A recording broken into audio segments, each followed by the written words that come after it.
कोंडागांव से बड़ी खबर है। यहां पर मुठभेड़ में 2 नक्सली ढेर हुए हैं। सर्चिंग के दौरान AK-47 सहित कई हथियार बरामद किए गए हैं। साथ ही साथ 5 लाख और 8 लाख के इनामी नक्सली रामे और हल्दर को जवानों ने ढेर कर दिया।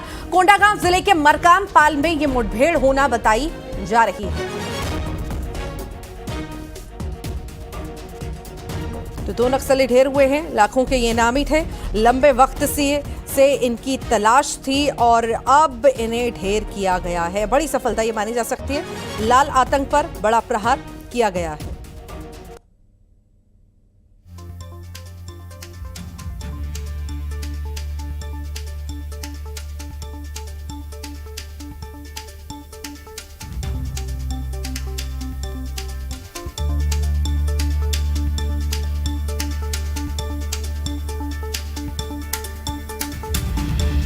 अभियान के दौरान कल दिनांक 15 अप्रैल को शाम से लेकर अनेक बार माओवादी एवं सुरक्षा बल के बीच में मुठभेड़ हुई। मुठभेड़ के उपरांत इलाका के सर्चिंग में 2 माओवादियों का डेड बॉडी रिकवर की गई थी। दोनों माओवादियों का शिनाख्ती डिविजनल कमेटी मेंबर हल्दर एवं एरिया कमेटी मेंबर रामे के रूप में हुआ। हल्दर के ऊपर 8 लाख इनाम एवं रामे के ऊपर 5 लाख इनाम पूर्व से घोषित है। मुठभेड़ स्थल से एक AK-47 एवं अन्य आर्म्स एम्युनिशन भी बरामद की गई थे। आसपास इलाका में अभी भी सर्चिंग अभियान जारी है।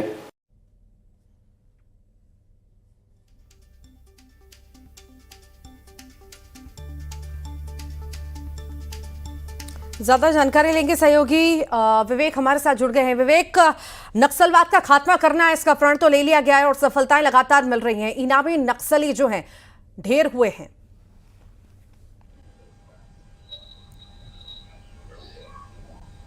जी हाँ, जिस तरीके से नक्सलवाद की बात की जाए तो इस समय जो नक्सली थे वो ताबड़तोड़ वारदात को अंजाम देते थे, पर अब परिस्थिति पूरी पलट गई है।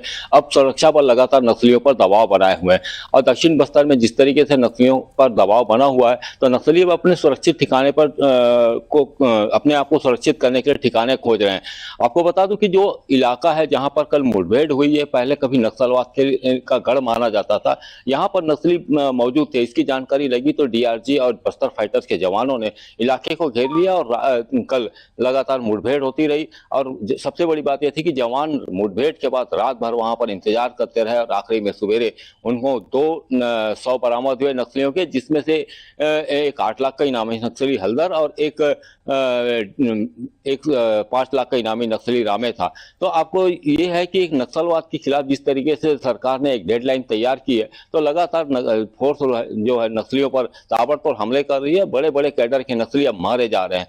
और जब मौके पर सर्चिंग की गई थी तो AK-47 रिवाल्वर जैसे घातक हथियार मिले हैं। तो ये मान के चला जाए कि अब नक्सलियों के जो ताबूत है उस पर कील ठोकने का काम जारी है और बहुत जल्द आखिरी कील भी ठोका जाएगा। जी ठीक, बहुत बहुत शुक्रिया फिलहाल जानकारी को साझा करने के लिए विवेक।